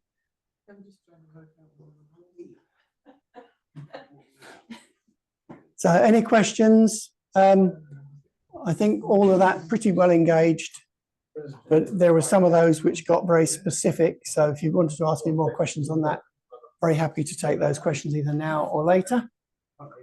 Otherwise, I should look forward to.